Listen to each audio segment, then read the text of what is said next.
सुप्रभात विद्यार्थियों। आज कक्षा 12 पाठ नंबर 1 चल रहा अपना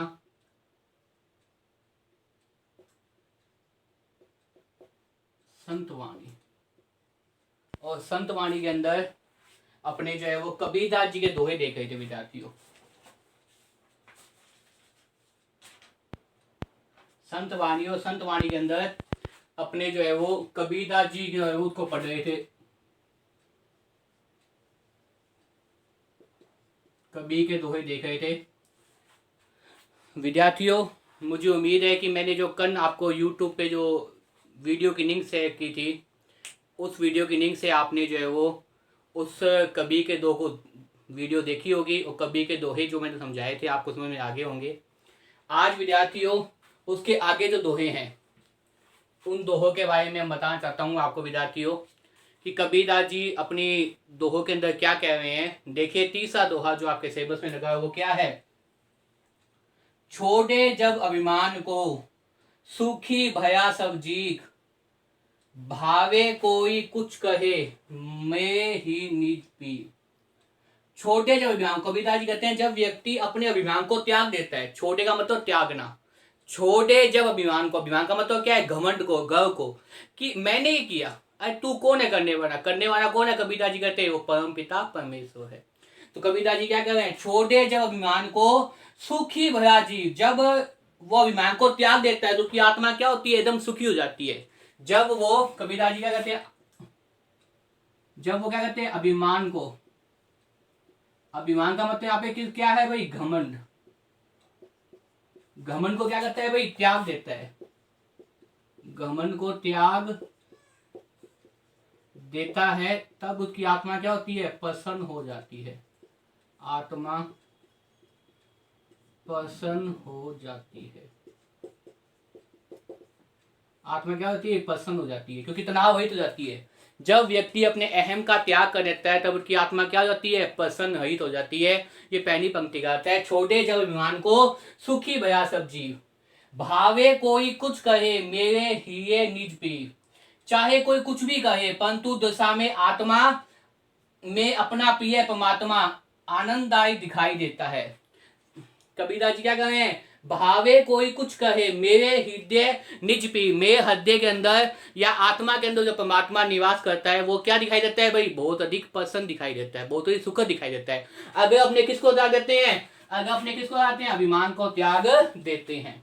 आगे देखिए, जाति ने पूछो साधु की, चौथा, जाति ने पूछो साधु की पूछ लीजिए ज्ञान, मौन करो तनवार को पया रहन दो म्यान। कबीरदास जी कहते हैं जाति ना पूछो साधु, साधु का मतलब सज्जन, साधु का मतलब यहाँ पे क्या है, सज्जन पुरुष, साधु का मतलब क्या है भाई, सज्जन से, कि सज्जनों की जाति नहीं पूछनी चाहिए, कि साधुओं की संत जनों की जाति नहीं पूछनी चाहिए, उससे क्या पूछ लीजिए ज्ञान, उससे क्या पूछना चाहिए, ज्ञान की बातें पूछनी चाहिए। क्या पूछनी चाहिए भी साधुओं से, ज्ञान की बात पूछनी चाहिए, ज्ञान की बात, ज्ञान की बात को क्या की है, पूछना चाहिए।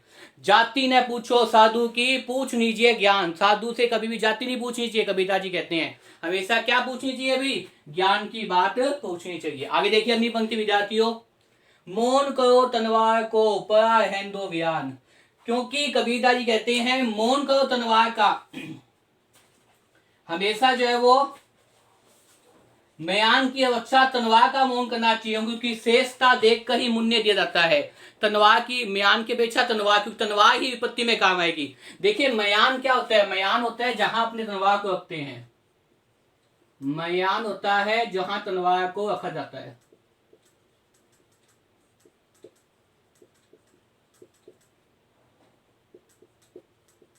जहां तलवार को रहता है, इसलिए जाति ना पूछो साधु की पूछ लीजिए त्याग, मतलब साधु की कभी जाति नहीं पूछनी है, क्या पूछना चाहिए, तलवार, उससे क्या पूछना चाहिए, ज्ञान की बात पूछना चाहिए। जिस प्रकार से कबीरदास जी कहते हैं मौन करो तलवार को परा रहन दो म्यान, हमेशा जो है वो तलवार का मौन करना चाहिए, म्यान का नहीं। कोई तलवार ही क्या आती है, उपयोगी होती है, काम आती है। आगे देखिए अगला दोहा, संगत कीजिए साधु की कभी ने निष्फल होए, नोहा पारस परस्ते सो भी कंचन होए।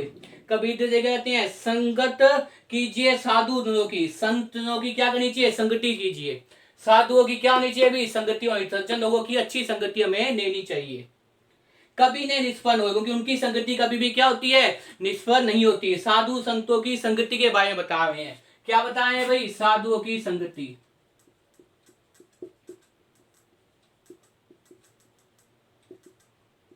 साधुओं की संगति का बता रहे हैं कि संगत कीजिए साधु की कभी न निष्फल होए, कि साधु संतों की संगति कभी भी क्या होती है भी, निष्फल नहीं होती, कभी भी क्या है, खराब नहीं होती, कभी भी क्या है भाई, बिना फन की नहीं होती।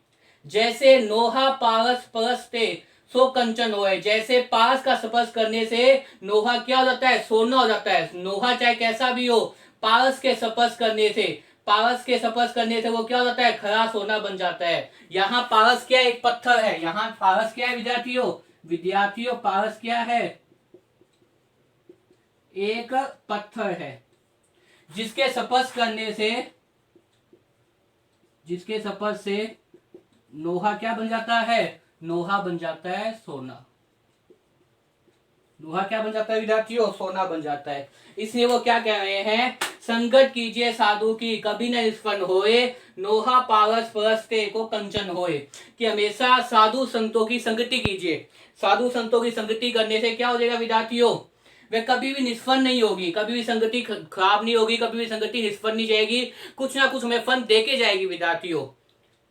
नोहा पारस परसते सो भी कंचन होए, अगर नोहा कैसा भी हो, किसी प्रकार का नोहा हो, अगर उसने किसका सफर कर लिया, पारस का सफर कर लिया, तो वो क्या हो जाएगा, सोना बन जाएगा। इस प्रकार से हमें क्या करना चाहिए भी, साधु संतों की संगति देखनी चाहिए। विद्यार्थियों मुझे उम्मीद है कि आज कक्षा 12 पाठ नंबर 1 संत वाणी कवि के ये दोहे भी आपको समझ में आ जाएंगे। इसकी मैं पीडीएफ आपको भेज दूंगा, उस पीडीएफ में से आपने जो इन दोहों को पढ़ना है और समझने का प्रयास करना है। धन्यवाद।